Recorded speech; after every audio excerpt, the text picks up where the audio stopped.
Assalamualaikum warahmatullahi wabarakatuh. Waalaikumsalam. Alhamdulillah wassalatu wassalamu ala Rasulillah wa ala alihi wa ashabihi ajma'in. Qala rabbi shrah li sadri wa yassir li amri wahlul 'uqdatam min lisani yafqahu qawli. Allahumma la sahla illa ma ja'altahu sahla wa anta taj'alal hazana was-sa'ba idza syi'ta sahla walhamdulillahi rabbil alamin. Amma ba'du. Alhamdulillah, pertamanya kita merafakkan syukur kepada Allah Subhanahu Wa Taala kerana pada pagi ini sekali lagi diberikan Allah Subhanahu Wa Taala akan kesempatan untuk kita sama-sama mentadabbur ataupun sama-sama memahami, sama-sama cuba menghayati Al-Quran yang menjadi mukjizat sepanjang zaman yang telah diwahyukan, diturunkan dan telah disampaikan oleh baginda Nabi kita Muhammad sallallahu alaihi wasallam kepada kita bersama. Dan alhamdulillah kita telah berjaya tuan-tuan, sepanjang perjalanan kita ini telah berjaya untuk sama-sama kita membincang dan menghuraikan surah daripada surah yang terakhir, iaitu surah An-Nas, sehinggalah hari ini insya-Allah kita sambung pada surah Ad-Duha, di mana pada perjumpaan yang lepas kita telah membicarakan secara ayat yang pertama, 2 dan 3 kalau tak silap saya berkaitan dengan surah Ad-Duha. Secara ulang kajinya tuan-tuan, yang pertama sekali kita kena lihat bahawa surah Ad-Duha ini merupakan surah Makkiyah yang mana ianya diturunkan oleh Allah Subhanahu Wa Taala di Mekah Al-Mukarramah. Itu dinamakan surah Makkiyah sebab dia diturunkan di Mekah ataupun di dalam fatrah ataupun peringkat Mekah itu sendiri. Dan sebelum daripada baginda sallallahu alaihi wasallam berhijrah ke Madinah Al-Munawwarah, itu namanya surah Makkah. Jadi dalam ayat yang pertama, kalau kita lihat perbincangan kita pada perjumpaan yang lepas, okey. Ada dua perkara yang penting di sini, iaitu pertamanya wadduha, kemudiannya walaili idza saja. Dua perkara. Yang pertama ialah wadduha. Ad-duha itu ekor ya. Boleh ya? Wadduha itu ialah satu masa di mana selepas daripada masuknya waktu subuh. Dan apa yang berbeza dengan ad-duha dengan al-lail, al-lail bermaksud malam. Malam maksudnya gelap. Gelap gulita. Gelap itu maksudnya satu makna gelap. Yang kedua maknanya sakinah ataupun sukun ataupun mati. Ataupun dalam keadaan tak bergerak lah tuan-tuan. Manusia pun dalam keadaan mati pada waktu itu. Kemudian bila sampai waktu duha, subuh, manusia mula bergerak. Jadi dua masa ini merupakan masa yang sangat penting, sehingga kan Allah Subhanahu Wa Taala bersumpah dengan dua masa ini, iaitu wadduha, yang kedua ialah walaili. Nak menggambarkan tentang situasi, suasana yang berlaku kepada Nabi SAW. Dan nak menggambarkan situasi dan suasana yang berlaku kepada orang-orang yang berada di Mekah pada waktu itu. Sebab Al-Quran ini atau surah ini diturunkan pada asalnya kepada orang-orang dalam situasi, dalam konteks orang-orang Mekah. Apa yang berlaku pada orang Mekah, di mana orang-orang Mekah ini telah mengejek Nabi SAW. Nabi SAW telah menyampaikan satu benda yang besar. Apa dia? Iaitu membawa agama Islam untuk membetulkan akidah dan akidah manusia itu sendiri. Jadi Nabi SAW membacakan kepada mereka, iaitu Iqra bismi rabbikal ladzi khalaq dan sebagainya, hinggalah kepada ayat-ayat yang lain, sehingga pada satu ketika wahyu itu terberhenti atau dihentikan oleh Allah Subhanahu Wa Taala buat seketika. Jadi bila dah terhenti begitu tuan-tuan, orang-orang yang musyrikin ini, orang-orang Islam, bila kita dapat satu benda atau kita dapat satu benda yang berharga, mana tiap-tiap harilah kita nak tengok, tiap-tiap harilah kita nak dengar, tiap-tiap harilah kita nak tahu. Tiba-tiba terhenti.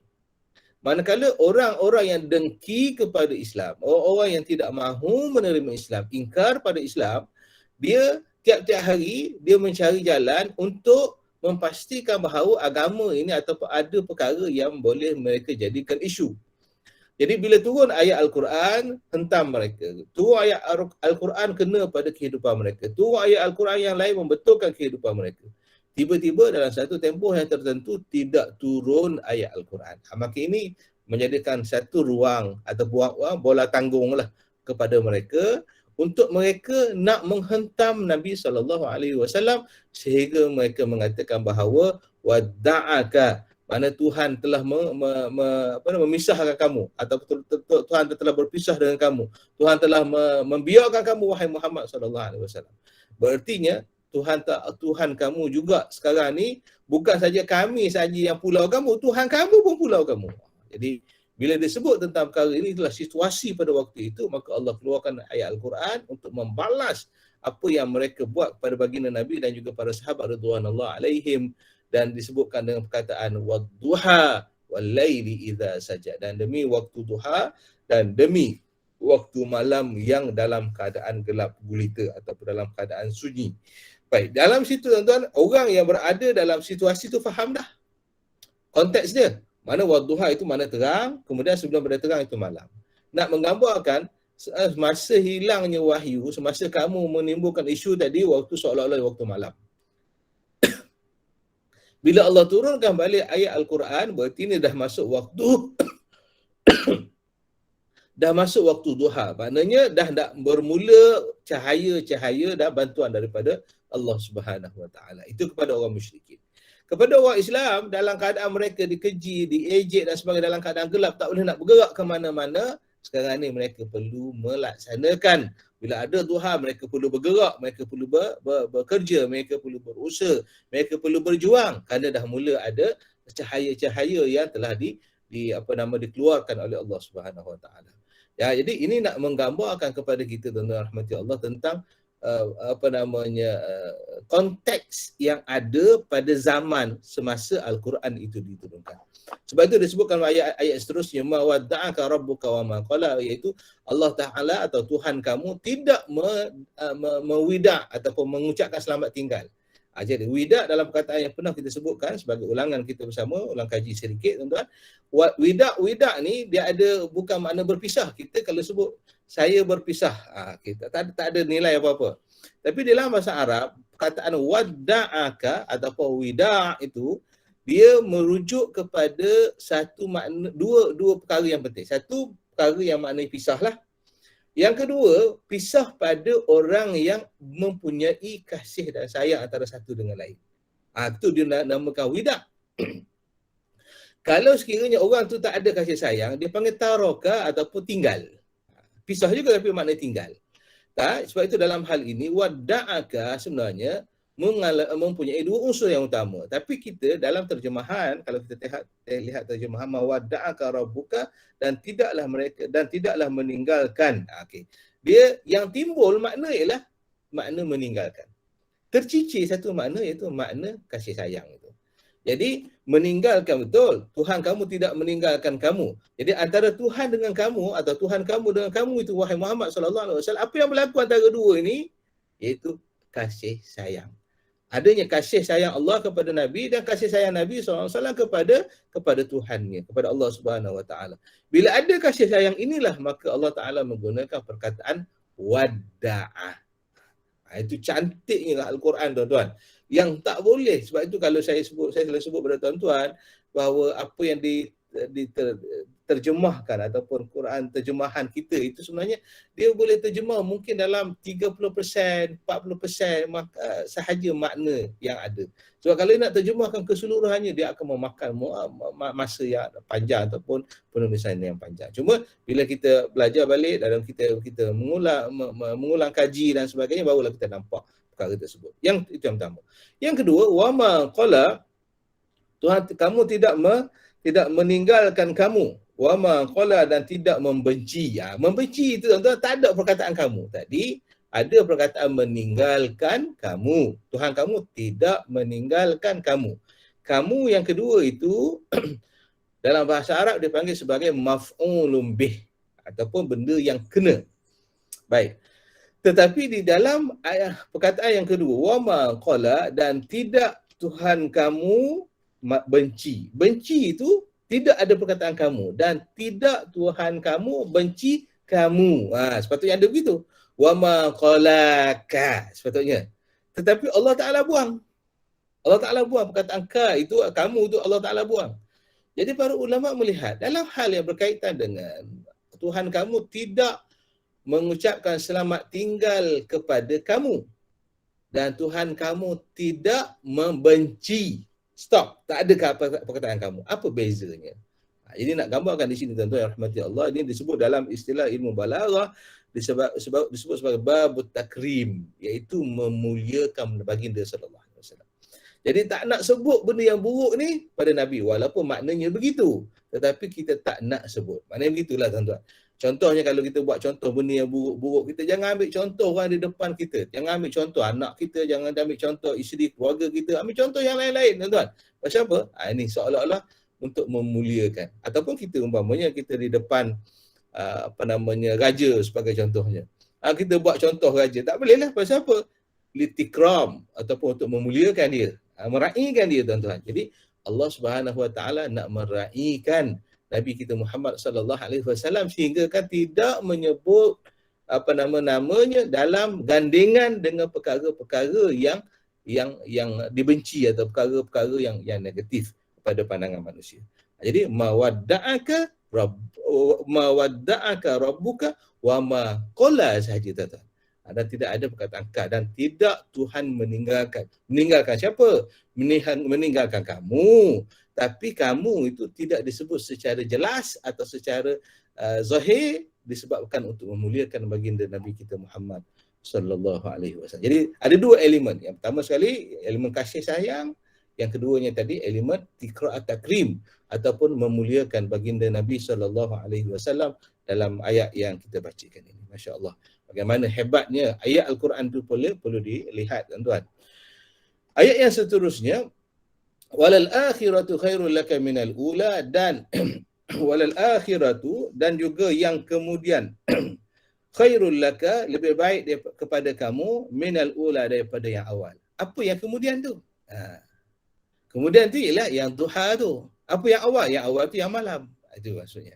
Dia kait balik dengan yang daripada sumpah yang dibuat oleh Allah Subhanahu Wa Taala. Baik. Apa yang kemudian? Yang kemudian ialah bagaimana turunnya semula wahyu. Yang sebelumnya apa dia? Yang yang pertama ialah mana tak diturunkan wahyu. Itu pertama. Yang lainnya apa dia? Yang kemudian tu apa? Walal akhiratu, yang kemudiannya. Apa yang kemudiannya? Yang kemudian ialah di mana kamu perlu bergerak wahai umat untuk membawa dakwah ini, itu lebih baik daripada sebelum. Daripada ini kamu tak boleh nak bergerak ke mana-mana untuk membawa dakwah. Jadi dia punya maknanya tuan-tuan meliputi keseluruhannya. Bila dah kamu merasai bahawa kamu nak bergerak untuk agama ni, bergerak untuk agama. Sebelum ni kita tak bergerak, hari ni kita nak bergerak untuk agama, yang mana sebelumnya kita tak pernah bergerak untuk agama. Wala saufa yu'tika rabbuka fataruddah. Allah Taala berkata, dan sesungguhnya akan diberikan kepada kamu. Akan diberikan kamu apa dia? Apa yang Allah Taala berikan kepada kamu? Tidak dinyatakan di situ. Wala saufa yu'tika, a'ta yu'ti, ini memerlukan dua maf'ul bih ataupun dua perkara yang kena pada dia. Memberikan kamu, saya memberikan Ahmad. Beri apa? Beri nasi lemak. So nasi lemak tu yang kedua. Tapi yang kedua tu tak disebut oleh Allah Subhanahu Wa Taala. Para ulama bincang lagi, kenapa Allah tak sebut dalam perkara lain? Allah sebut. Tak sebut sebab ianya merupakan perkara yang lebih baligh ataupun lebih sempurna maknanya tuan-tuan. Maknanya apa-apa sahaja. Okey. Akan diberikan kepada kamu oleh Tuhan kamu apa-apa sahaja, fataruddah, maka kamu akan redha. Okey. Kalau Allah Taala berkata wala saufa yu'tika rabbuka, maka akan diberikan oleh Tuhan kamu kepada kamu apa dia? Pahala, kan?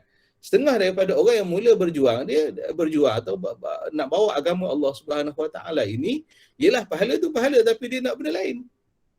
Jadi maka fataruddah tu tak berlaku pada dia. Orang yang dah berjuang lama dalam agama Allah dan hidup dan matinya kerana Allah Subhanahu Wa Taala, dia bersoalan pahala ke tak pahala, yang pentingnya dia buat apa yang disuruh oleh Allah Subhanahu Wa Taala. Maknanya ayat ini kalau ikut dari segi ilmu tasawuf, orang yang baru nak bermula mengenali Allah, mengenali perjuangan Allah ataupun agama Allah, perjuangan melaksanakan agama Allah, dan dengan orang yang dah lama berjuang, masya-Allah, tuan-tuan, maka ayat ini adalah berkaitan dengan mereka, tuan-tuan. Tak ada yang tertinggal dalam ayat ini. Jadi wala saufa, dan Allah nanti sesungguhnya akan memberikan kepada kamu ataupun dan sesungguhnya akan memberikan kepada kamu Tuhan kamu, dia beri apa? Apa-apa sahaja, fatarudha, dan kamu akan redha pada pemberian Allah Subhanahu Wa Taala. Sebab itu kalau kita lihat ada dalam awal-awal dalam kehidupan apa namanya dalam perjuangan agama ni tuan-tuan, ada setengahnya dia berjuang mula-mula untuk dapatkan apa nama, hinggakan dalam hijrah Nabi SAW berkata bahawa wa man kanat hijratuhu lidunya yusibuha, siapa yang nak berhijrah kerana dunia dia akan dapat. Atau wa man kana hijratuhu lil yankihuha, okey, kalau dia nak berhijrah kerana wanita maka dia dapat kahwin. Yang tu juga fatarudha juga tuan-tuan, dia sebagai satu basic. Contohnya beginilah tuan-tuan, kalau saya boleh simpulkan, kalau kita ada anak kita nak buat kerja rumah, kita kata okey, buat kerja rumah, ayah bagi aiskrim. Padahal sebenarnya tuan-tuan, kalau dia apa namanya tak dapat aiskrim, mungkin dia tak nak buat. Tapi dia buat pasal apa? Pasal aiskrim tadi. Okey, kalau baca Quran ni pagi ni sampai pukul 8.30 sampai pukul 9, ayah bagi aiskrim hari ni. Okay, belanja aiskrim. Jadi dia baca tu untuk apa? Untuk aiskrim. Tak apalah dia budak-budak, tapi dia redha tak? Dia redha. Tapi ada orang umpamanya umur 30 tahun kata okey, baca Quran daripada pukul 8, 8.30 saya bagi aiskrim. Alah, apa aiskrim? Bagi dia tak ada nilai apa-apa. Kalau kata okey saya bagi 1 juta. Oh, dia baca sungguh-sungguh untuk dapat 1 juta itu. Tapi itulah redha dia pada waktu, redha pada diri dia. Jadi benda yang sama tetapi mempunyai level yang pelbagai, maka ianya dijelaskan oleh Allah Subhanahu Wa Taala. Baik, kita masuk pada perkara yang seterusnya tuan-tuan hari ini ialah alam yajidka yatiman fa'awa. Alam, adakah tidak yajidka, kamu dapati yatiman. Yatiman maksudnya dalam keadaan yatim. Adakah tidak dia mendapati kamu dalam keadaan yatim? Alam yajidka, siapa yang dapati? Iaitu Allah Subhanahu Wa Taala. Adakah tidak Allah mendapati kamu atau meletakkan kamu, mentakdirkan kamu wahai Muhammad sallallahu alaihi wasallam yatiman, dalam keadaan yatim, fa'awa, maka diberikan perlindungan. Diberikan yang melindungi Nabi Muhammad sallallahu alaihi wasallam. Apa yang melindungi Nabi sallallahu alaihi wasallam? Yang melindungi Nabi sallallahu alaihi wasallam ialah apa namanya, Allah sendiri yang melindungi Nabi SAW dengan adanya sebab dan musabab Abu Talib sebagai bapa saudara Nabi SAW, sehingga Nabi semasa anak yatim juga apa namanya bergaul dengan kawan-kawannya, ada yang nak mengajak dia kepada perkara yang lara dan sebagainya, tapi Allah Taala lindungi baginda SAW, sehingga ada riwayat yang mengatakan Nabi sehingga tertidur dengan tanpa sengaja tertidur kerana Allah nak melindungi Nabi. Alam yajidka yatiman, tidakkah Allah mendapati kamu dalam keadaan yatim? Fa'awa, maka diberikan kepada kamu perlindungan. Jadi sama juga tuan-tuan, benda yang konsepnya sama, dia balik pada konsep asal, konsep wadduha dengan walail. Konsep walaili di wadduha. Maknanya dalam keadaan yatim, dalam keadaan gelap, tak boleh bergerak mana-mana tuan-tuan, hidup dalam keadaan susah, hidup dalam keadaan gundah gulana, ialah anak yatim, maka fa'awa. Maka daripada itu adanya duha. Duha fa'awa tu maksudnya zaman duha atau zaman ada sinar di hujung terowong. Maknanya begitulah gambarannya tuan-tuan. Sebab itu Nabi SAW pernah menyebut dalam sebuah hadis bahawa ana wa kafilul yatim kahataini fil jannah. Nabi tunjuk macam ni. Ana wa kafilul yatim kahataini fil jannah. Aku dengan orang yang menjaga, memberikan nafkah, melindungi anak yatim, kahataini fil jannah. Seperti dua jari ini dalam syurga. Wa asyara ila syababata wal wusta. Nabi mau tunjuk dua tangan ini. Sedangkan wa farraqa bainahuma, dan Nabi memisahkan antara telunjuk dan juga jari jari hantu ini. Sebab itu dalam hadis yang lain Nabi SAW juga pernah menyebut baini wa baina sa'ati kahatain. Nabi kata antara aku dengan hari kiamat seperti dua jari ni. Jari telunjuk dan juga jari hantu. Tapi Nabi tak pisahkan dua ni. Dalam hadis ana wa kafilul yatim kahataini fil jannah, Kata Nabi, aku dan juga orang yang memelihara, menjaga, melindungi, menafkahkan, mengambil tahu hak anak yatim, kahataini fil jannah, seperti dua jari ini dalam syurga, wa farraqa wa asyara ila sababah, dan Nabi tunjuk pada jari telunjuk dan juga wusta ataupun jari hantu ni, wa farraqa bainahuma, dan Nabi mengasingkan ataupun memisahkan antara dua ini. Maka para ulama merumuskan bahawa tuan-tuan, apa maksud Nabi? Maksudnya orang yang menjaga anak yatim maka diletakkan pada kedudukan yang sangat tinggi di sisi Allah Subhanahu Wa Taala di akhirat nanti, iaitu menjadi jiran baginda Nabi sallallahu alaihi wasallam. Begitulah gambarannya tuan-tuan. Menjadi jiran Nabi. Jiran Nabi bukan sebarangan tuan-tuan. Menjadi jiran Nabi sallallahu alaihi wasallam. Kita sendiri pun hebat macam mana kita boleh jadi jiran kepada sultan. Tak boleh. Pasal apa? Sebab dia ada tempat dia sendiri tuan-tuan. Boleh kita buat rumah sebelah istana negara? Tak boleh. Sebab kedudukan kita tidak sama. Tapi Nabi menyebutkan bahawa orang yang menjaga anak yatim, kahataini fil jannah, seperti mana dua jari ini menjadi jiran baginda Nabi kita Muhammad sallallahu alaihi wasallam. Jadi tuan-tuan, itulah antara kelebihan orang, mana-mana orang atau mana-mana sahabat-sahabat kita yang menjaga anak yatim, yang memberikan nafkah pada anak yatim, membelai anak yatim, memberi makan anak yatim dan sebagainya tuan-tuan. Mudah-mudahan mereka ini akan menjadi jiran Nabi kita Muhammad sallallahu alaihi wasallam. Kalau ada di tempat kita, di kawasan kita ni ada anak-anak yatim tuan-tuan, kita kena senaraikan mereka. Kita kena senaraikan mereka pakat-pakat untuk mencari jalan, membantu mereka. Mudah-mudahan usaha kita itu akan membolehkan kita walaupun kecil, tapi membolehkan kita berada di sisi Nabi atau berjiranan dengan Nabi di dalam syurga Allah Subhanahu Wa Taala nanti insya-Allah. Jadi yang pertama tadi ialah walam alam yajidka yatiman fa'awa, tidakkah Tuhan mendapati kamu dalam keadaan yatim? Tuhan yang menyebabkan, Tuhan yang mengatur kamu wahai Muhammad jadi yatim. Ya. Tuhan yang sama, Allah Tuhan yang sama juga yang memberikan perlindungan kepada kamu. Apa masalah? Tak ada masalah apa-apa. Jadi yatim dan dalam keadaan dilindungi itu merujuk kepada malam dan juga waktu duha. Baik, itu yang pertama. Yang kedua ialah wa wajadaka dhallan fahada. Dan Tuhan mendapati kamu dalam keadaan dhallan, dalam keadaan yang sesat. Sesat di sini sesat dalam maksud tuan-tuan tidak berilmu. Sesat dalam maksud maknanya masyarakat itu masyarakat jahiliah, hidup dalam masyarakat jahiliah. Sesat dalam maksud ini juga bahawa jauh daripada Allah Subhanahu Wa Taala, jauh daripada Allah. Jadi sama ada engkau wahai Muhammad dan juga kaum kau semua jauh daripada Allah Subhanahu Wa Taala. Zaman itu dinamakan zaman jahiliyah. Kemudian fahada. Dhalan tu menunjuk kepada malam.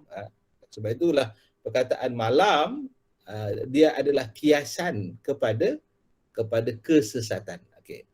Itu yang pertama. Yang keduanya, dhalan itu sendiri pada pandangan para ulama dalam ilmu tafsir mengatakan dhalan itu, sesat itu sebenarnya dah kiasan dah sebenarnya. Dia kias pada apa? Kiasnya pada tidak ada agama yang benar. Tidak berada pada agama yang benar. Jadi kias. Jadi sebab itu dalam bahasa Quran ni tuan-tuan, terlalu banyak kinayah. Tidak terlalu banyak kiasan yang mana yang perlu kita faham. Macam mana kita nak faham? Kita kena belajarlah. Itu yang pertama. Adakah orang Arab yang ada hari ini faham tentang kiasan Al-Quran? Tidak semuanya. Hampir macam kita jugalah tuan-tuan. Adakah orang Arab semasa turunnya Al-Quran faham kiasan Al-Quran? Ya, mereka faham. Pasal ini bahasa yang mereka gunakan setiap hari.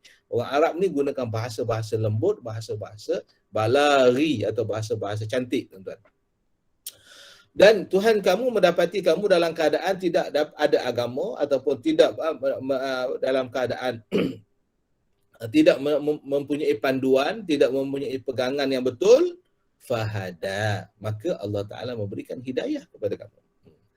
Jadi di sini tuan-tuan rahmati Allah, hidayah ini biasanya kita terjemahkan sebagai mendapat hidayah lah tuan-tuan ya. Atau mendapat petunjuk, kita terjemahkan begitu. Sedangkan hidayah ni tuan-tuan, dia ada satu elemen yang tercicir yang biasanya yang ada, iaitu orang yang diberikan hidayah ialah orang yang dipilih oleh Allah. Itu dia. orang yang tidak dipilih oleh Allah tidak akan dapat hidayah. Baik. Walaupun orang itu berusaha sungguh-sungguh, tapi bila dia masih lagi tidak dipilih oleh Allah, maka dia tidak akan dapat hidayah. Baik. Jadi dalam hal ini tuan-tuan, apabila Allah mendapati bahawa umat Muhammad SAW dan juga orang Mekah pada waktu itu dalam keadaan kamu sesat pun ni, kamu tak ada, jauh maksudnya. Maksudnya kamu jauh daripada Tuhan kamu.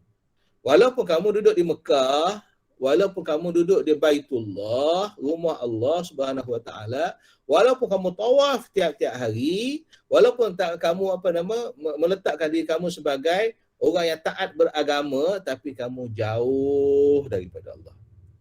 Jauh maknanya tidak dipilih oleh Allah Subhanahu Wa Taala. Maknanya sebelum ni kamu tidak terpilih. Fahada. Maka selepas daripada tak terpilih nanti, datangnya Nabi, kamu dipilih oleh Allah dan diberikan hidayah oleh Allah Subhanahu Wa Taala. Yang ni yang kena dalam minda orang Mekah ni. Mereka kena faham waktu tu mereka tidak terpilih. Okey. Mereka kena faham juga pada waktu itu mereka di dalam keadaan jauh daripada Tuhan mereka walaupun mereka berada di dalam kawasan Masjidil Haram. Walaupun duduk di tempat yang paling barakah, tapi jiwa, hati dan dirinya jauh daripada Allah. Subhanallah. Jadi tuan-tuan rahmati Allah Subhanahu Wa Taala.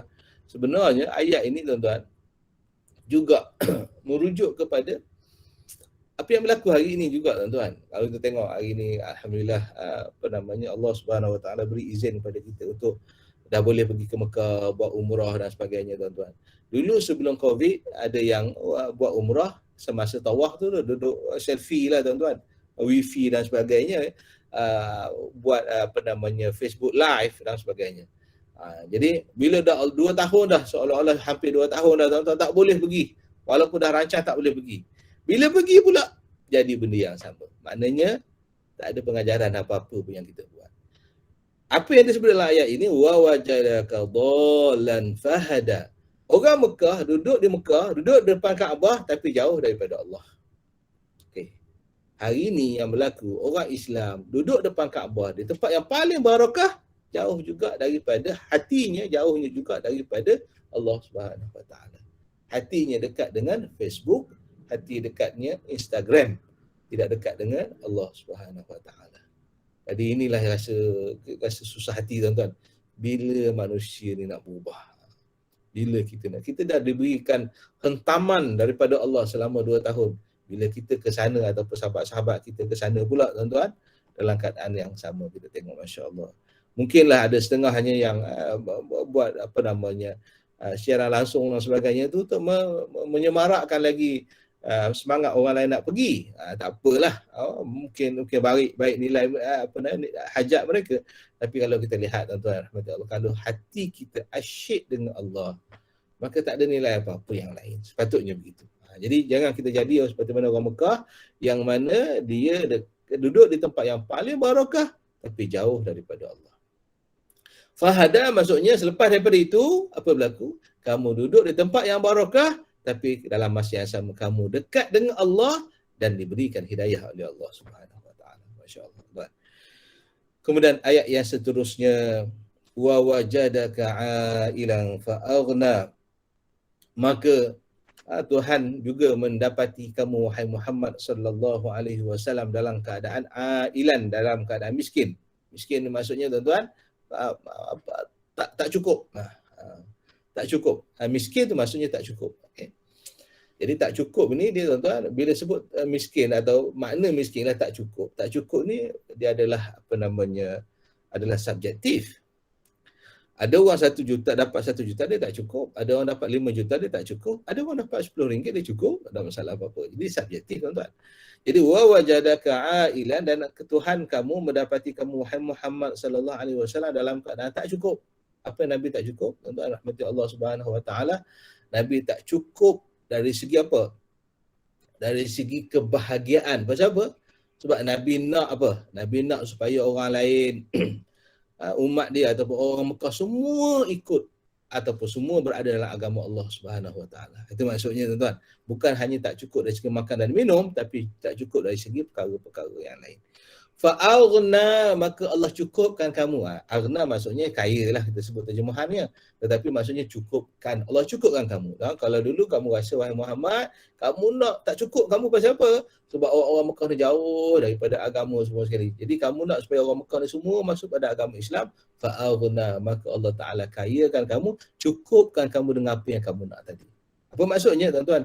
Ramai orang Islam masuk, ramai orang Mekah masuk Islam, dan kalau kita tengok dalam permukaan kota Mekah, so hampir semua orang yang berada di Mekah menerima agama Allah Subhanahu Wa Taala. Fa'aghna, yang mencukupkan itu ialah Allah Subhanahu Wa Taala.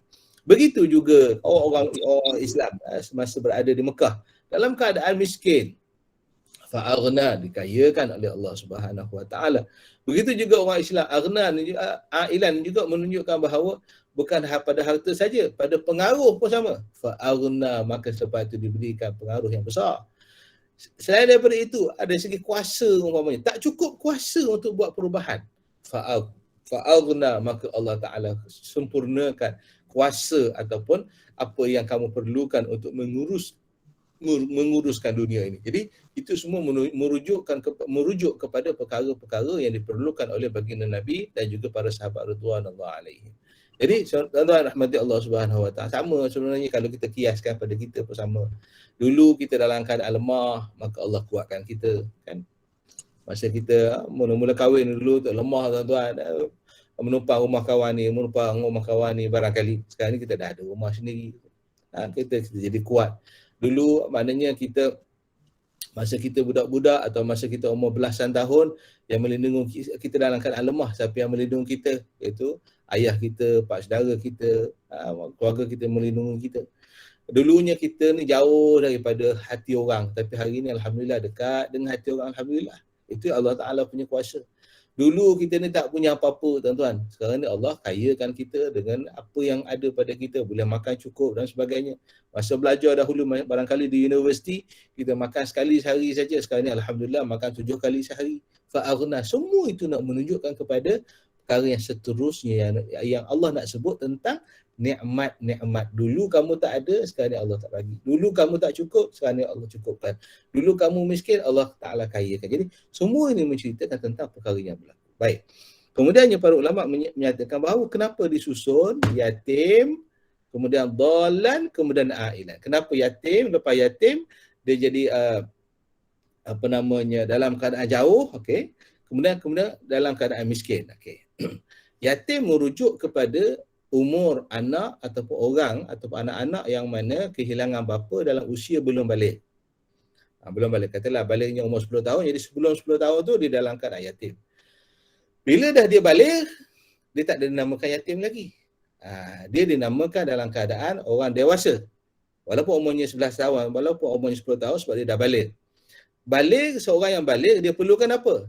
Dalam keadaan balik, dia perlukan hidayah. Maknanya dalam keadaan balik ini dia mukallaf ataupun dia adalah orang yang telah diberikan tanggungjawab. Tanggungjawab. Jadi itu peringkat yang kedua. Peringkat yang ketiga, bila dia berikan tanggungjawab, dia kena nanti akan perlu menanggung orang lain pula. Mungkin dia ada tanggungjawab sebagai suami, sebagai seorang ayah, ataupun ada tanggungjawab sebagai seorang anak kepada ibu dan ayahnya yang sudah miskin ataupun sudah berumur dan sebagainya. Maka ailan pula. Jadi ada itu menunjukkan, 3 ayat ini menunjukkan peringkat masa manusia. Peringkat masa manusia. Jadi kalau kita tengok, kita di peringkat mana? Adakah kita di peringkat yang pertama? Atau kita berada di peringkat yang kedua? Atau barangkali kita berada di peringkat yang ketiga? Kalau dah berada di peringkat yang ketiga, kalau tak selesai juga, dia akan balik semula pada peringkat yang pertama. Okey, balik semula pada peringkat yang pertama. Baik, itu ada ayat yang ke-6, 7 dan 8. Dan ayat yang terakhir, tuan-tuan rahmati Allah Subhanahu Wa Taala, maka Allah Subhanahu Wa Taala berkata, fa'ammal yatim. Manakala kepada orang yatim, pada anak-anak yatim, fala taqhar. Jangan kamu mengkasari mereka. Apa maksud mengkasari? Taqhar ini maksudnya tuan-tuan, jangan kamu kasari mereka, jangan kamu kasar dari segi bercakap, jangan kasar dengan anak yatim.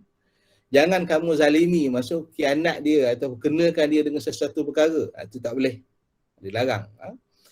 Kenapa kita faham dia larang? Sebab ada perkataan la. Biar ada perkataan la, fala, kemudian huruf atau perkataan selepas daripada la itu ada perkataan yang dimatikan huruf hujungnya, takhar. Har. Tu ra itu dimatikan, menunjukkan lam itu bermakna lam jangan. Mana jangan kamu mengherdik, mengkasari dari segi tutur kata.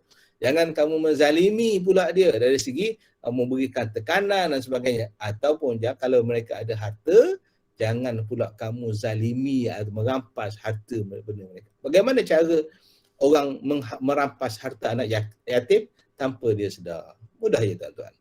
Yang pertama sekali, kalau ada kematian, katalah ayah meninggal, ada anak 5 orang. Ada yang semua dalam keadaan belum balik. Jadi semua ni anak-anak yatim. Jadi harta tak dibahagikan. Harta peninggalan ayah tadi tidak dibahagikan. Bila tak dibahagikan, anak yatim tak boleh gunakan harta tersebut. Bila anak yatim tak boleh guna hak dia, maka kita sedang mensakiti anak yatim. Berapa banyak berlaku dalam masyarakat sekarang, tuan-tuan. Berapa banyak. Jadi tak apa, kita suka sama suka. Suka sama suka. Anak yatim tak boleh bagi keputusan untuk diri dia, tuan-tuan. Itu hak dia. Mana boleh umur 1 tahun nak bagi keputusan suka sama suka. Mana boleh dah. Dia tak boleh diterima. Hatta dalam saksi pun dia tak boleh diterima pakai. Apatah lagi dia nak menguruskan harta dia. Jadi oleh yang demikian, harta perlu dibahagikan. Biar dia tahu atau dia dapat bahagian dia. Tapi dia tak boleh ngurus sendiri. Mesti ada orang yang amanah yang membantu dia. Kita hari ini bukan nak bagi orang amanah untuk membantu dia atau menguruskan harta dia. Tidak. Kita tak bagi langsung. Kita tak bagi langsung. Tak apalah. Oleh kerana mak dia ada, kita bagi mak dia semualah. Pandai-pandailah mak dia uruskan. Tak boleh, tuan-tuan. Tak boleh. Harta anak yatim perlu diserahkan kepada atau perlu dibahagikan. Tak serah tak apa. Perlu dibahagikan. Beritahu pada dia, untuk kamu ni peninggalan ayah kamu ada dapat 5,000. Selesai. 5,000 ni kita akan simpan dalam akaun ini. Perbelanjaan harian semuanya kita akan ambil sikit-sikit untuk bagi berapa sebulan dan sebagainya. Yang hari ini, tuan-tuan, jadi dia letak satu bakul. Harta anak yatim pun ada situ, harta ibu pun ada situ, harta atuk dia pun ada situ belaka, tuan-tuan. Hak atuk dia pun ada, hak ibu pun ada, hak anak yatim pun ada. Jadi inilah masalah yang dihadapi. Sebab tu Nabi kata fa'amal yatim fala taqhar. Jangan kamu sakiti mereka. Jangan kamu sakiti mereka, tuan-tuan. Jadi ini antara perkara yang penting. Yang kedua, wa ammas sa'il fala tanhar. Manakala orang yang orang yang meminta, okey. Wa ammas sa'il, orang yang meminta. Meminta di sini dia pecahkan pada dua. Satu, meminta harta. Tak cukup dan sebagainya, mungkin dia minta makanan dan sebagainya atau memintalah. Yang keduanya orang yang meminta ilmu. Ini satu juga. As-sa'il juga merujuk kepada orang yang mencari ilmu. Macam saya mencari ilmu, maka kalau dulu saya pergi ke Syria, saya dikira sebagai pencari ilmu. As-sa'il. Mencari ilmu. Jadi apa yang mereka buat pada kami, alhamdulillah, orang Syria ni, tuan-tuan, rahmati Allah, mereka akan cuba bantu kami, akan beri bantuan kepada kami. Sama juga sebagai contohnya Malaysia hari ni, tuan-tuan, menjadi tumpuan kepada pelajar-pelajar daripada luar negara datang nak belajar di Malaysia. Belajar apa pun jua ilmu yang mereka belajar, mereka adalah sa'il, orang yang mencari, menuntut ilmu. Jadi apa yang perlu kita buat? Fala tanhar. Jangan kamu herdik mereka. Jangan kamu herdik, cakap kasar. Jangan, tuan-tuan. Berapa banyak yang ni kita langgar, tuan-tuan. Kita tengok saya juga di universiti, tuan-tuan juga pernah berkhidmat di universiti atau sedang berkhidmat di universiti atau di sekolah ataupun institusi pendidikan. Orang luar datang, kita bercakap lebih kurang. Pasal apa? Orang tu datang, orang Indonesia umpamanya, orang Bangladesh, datang ke Malaysia untuk belajar bahasa Melayu atau belajar bahasa Inggeris dan sebagainya. Kita layan dia lebih kurang sebab apa? Kita rasa tak penting mereka. Fala tanhar, kata Nabi, jangan kamu herdik dengan mereka. Jangan tinggikan suara. Cakap elok-elok. Okey. Kita kata kita baca surah Duha semua. Ya, betul. Tapi apa yang surah Duha suruh kita tak buat. Macam di universiti umpamanya, orang yang jaga bahagian visa, ada student-student yang datang untuk perbaharui visa. Macam baru banyak kita dengar aduan tentang bagaimana kasarnya kita melayan, bagaimana tak mesranya kita dan sebagainya. Di mana budaya surah Al-Duha yang ada, yang diturunkan oleh Allah kepada kita. Ini yang perlu kita berikan perhatian, tuan.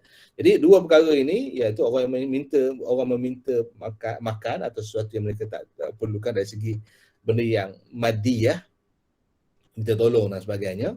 Kalau orang minta tolong kita, tak boleh nak tolong, tak ada masalah. Bukan masalah wajib kita tolong semuanya. Tak. Kalau kita tak mampu, tak wajiblah kita tolong. Tapi jangan mengherdik mereka.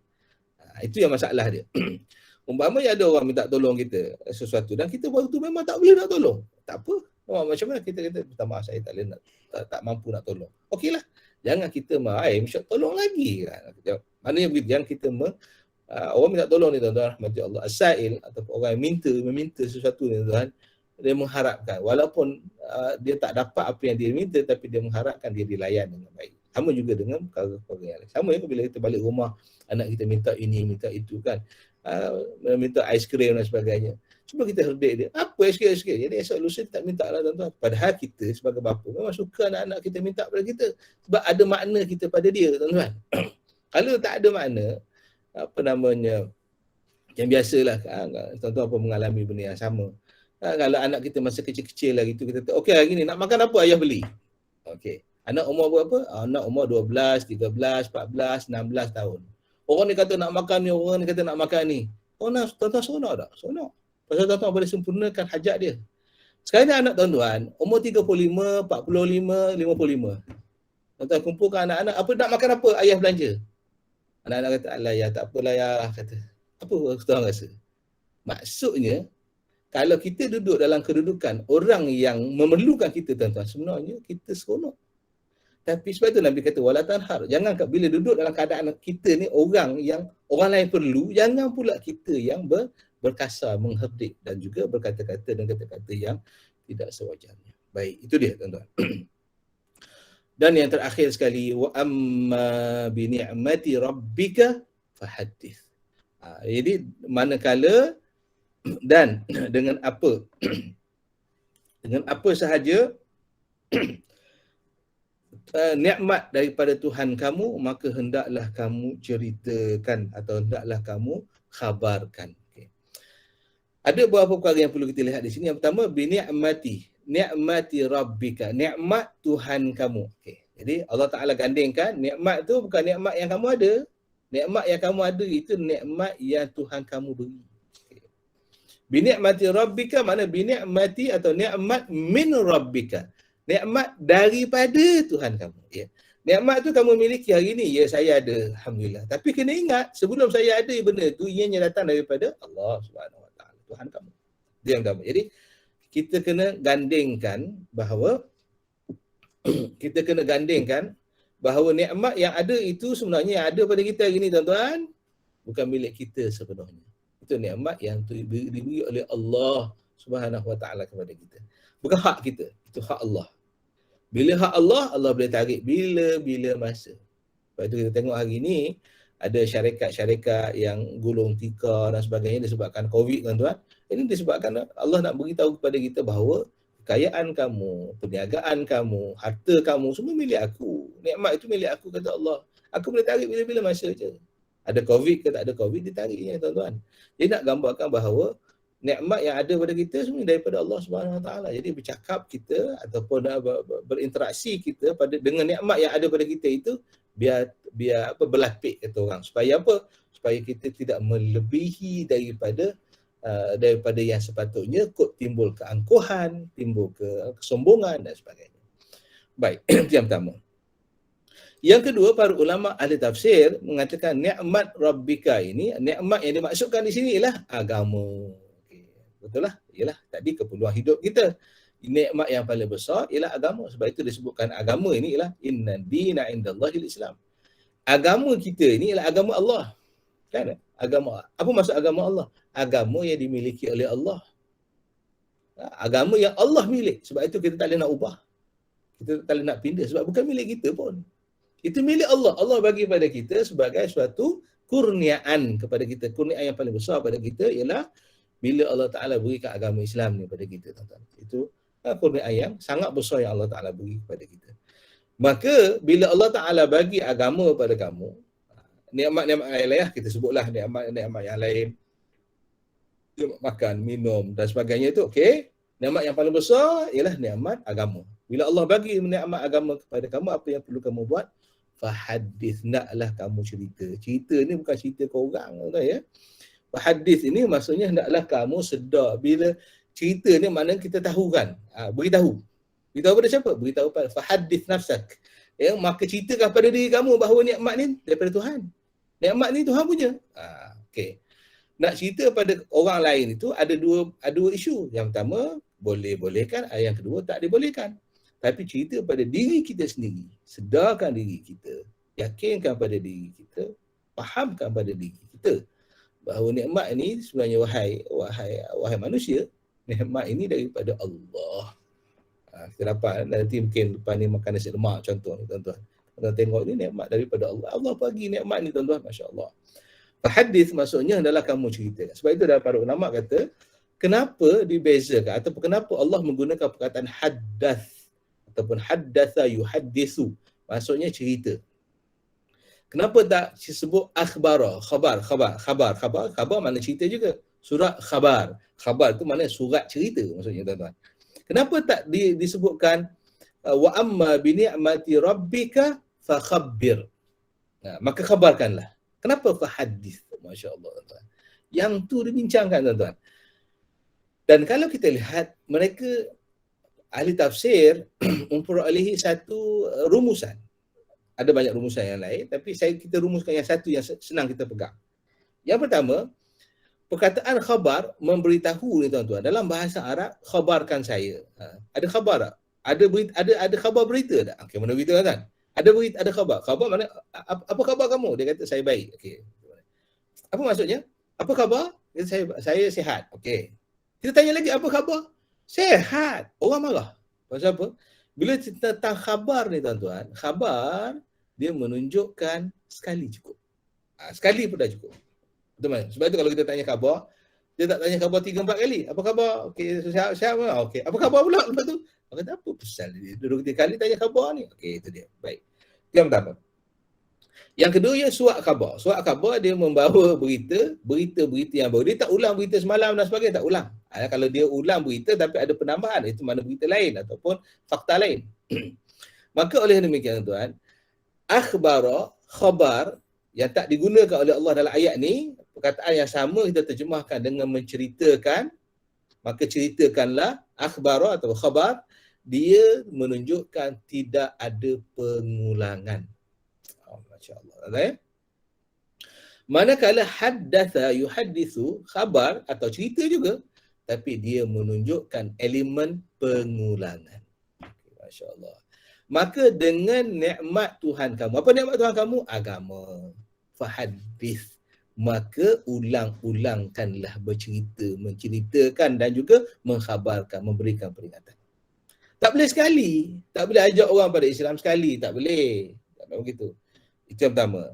Dalam maksud yang kedua yang saya sebutkan tadi, atau maksud yang pertama yang saya sebutkan tadi, itu dengan nikmat yang Tuhan bagi. Tuhan bagi kita nikmat kesihatan. Fahadith, maka ceritakanlah pada diri kamu tentang kesihatan tu. Cerita tu bukan sekali. Gini Tuhan bagi kesihatan datang daripada Allah Subhanahu Wa Taala. Jangan sekali. Esok cerita lagi, pagi cerita lagi. Beritahu pada sihat dia pasal Allah bagi. Tengah hari beritahu lagi. Fahadith berkali-kali hingga ada keinsafan dan juga kesedaran. Itu maknanya fa amma bi ni'mati rabbika fahadith, maka ceritakanlah. Cerita itu maksudnya apa? Cerita itu maksudnya diulang-ulang. Okey, dalam nikmat yang berkait dengan nikmat yang kita miliki, kita ulang-ulang cerita pada diri kita bahawa ini nikmat yang Allah bagi pada kita. Cerita pada isteri kita, masya-Allah hari ni bagaimana hidup kita dah 30 tahun duduk bersama satu keluarga suami dan isteri. Lepas satu nikmat yang Allah bagi pada kita. Bukan kita bercerita itu membesarkan kita. Bukan kita bercerita itu membesarkan nikmat. Tapi bercerita itu membesarkan Allah Subhanahu Wa Taala yang pemurahnya Allah yang memberikan nikmat-nikmat tersebut kepada kita. Itu yang pertama. Ataupun yang kedua, dalam maksud yang kedua ialah tentang agama. Nikmat itu ialah agama, maka hendaklah kita bercerita tentang agama. Menyampaikan agama ini bukan sekali, bukan 2 kali, bukan 3 kali, bukan 4 kali, 5 kali, tak lebih daripada itu. Fahadith, tikrar. Maknahu al-mudawamah wat-tikrar, iaitu sentiasa dan juga berulang-ulang. Itu maksudnya fahadith. Jadi sebab itu dalam hal ini tuan-tuan rahmati Allah Subhanahu wa taala, kalau kita lihat gabungan ayat yang sebelumnya tuan-tuan, ayat yang mula-mula berkaitan dengan yatim, kemudian sesat, kemudian miskin. Okey. Tapi susunan yang kedua ialah yatim. Okey. Yang pertama tadi yatim, kemudian sesat, kemudian miskin. Miskin miskin ataupun harta. Tapi dalam ayat yang ketiga yatim. Sepatutnya yang kedua ialah sesat. Sesat itu dengan nikmat agama, duduk atas sepatutnya. Jadi wa amma bi ni'mati rabbika itu duduk atas sepatutnya. Sebab yang ketiga ialah ailan miskin. Miskin merujuk kepada yang meminta. Okey. Tapi maknanya ayat yang sebelumnya ialah 1, 2, 3. Ayat yang kedua, bahagian yang kedua tadi ialah 1, 3, 2. Dia punya susunannya tuan-tuan. Jadi susunan itu seolah-olah macam tak ada kesinambungan. Bukan tak ada kesinambungan, kita tak faham. Kita tak faham. Apa yang dimaksudkan dengan ayat yang ketiga ni tuan-tuan ialah yatim, dia relate dengan yang pertama berkaitan dengan yatim. Yang kedua ini sepatutnya dalam ayat yang sebelumnya dia menunjukkan kepada arna ataupun kepada kemiskinan dan sebagainya. Baik. Tapi ayat yang ketiga ini menunjukkan kepada hidayah, sedangkan hidayah pada peringkat awal. Jadi menunjukkan kepada yang kedua. Tidak tuan-tuan. Nikmat ini menunjukkan kepada apa? Dia menunjukkan kepada kesimpulan daripada keseluruhan. Kesimpulan daripada keseluruhan. Dia bukan nak susunan sebelumnya. Tak. Dia nak merumus kepada kesimpulan. Wa amma bi ni'mati rabbika, maka dengan nikmat Tuhan kamu, hadis, hendaklah kamu sebut berulang-ulang kali akan nikmat tersebut. Sebut nikmat bukan untuk membesarkan nikmat. Sebut nikmat untuk membesarkan Allah. Ini orang Islam tuan-tuan rahmati Allah Subhanahu wa taala berbanding dengan orang kafir. Orang kafir dia sebut nikmat untuk menghebatkan nikmat dan menghebatkan dia. Orang Islam sebut nikmat untuk menghebatkan yang memberi nikmat. Sebab itu disebut sebagai, tuan-tuan, sebagai contoh lah, saya selalu ambil contoh. Tuan-tuan nanti keluar sarapan, tengok ada kereta Datuk Yusof contohnya, contoh dulu ya. Datuk Yusof, Datuk Yusof, padahal tuan-tuan tengok kereta je. Tuan-tuan tak tengok lagi Datuk Yusof. Fungsi kita, tuan-tuan baru tengok kereta je. Kenapa dah sebut Datuk Yusof? Sebab kereta itu mengingatkan tuan-tuan kepada Datuk. Kan? Padahal kita tak jumpa lagi. Kan? Kita baru pergi ke shopping pula, pergi ke Keep Mall tuan-tuan. Jumpa pula dengan kereta setiausaha.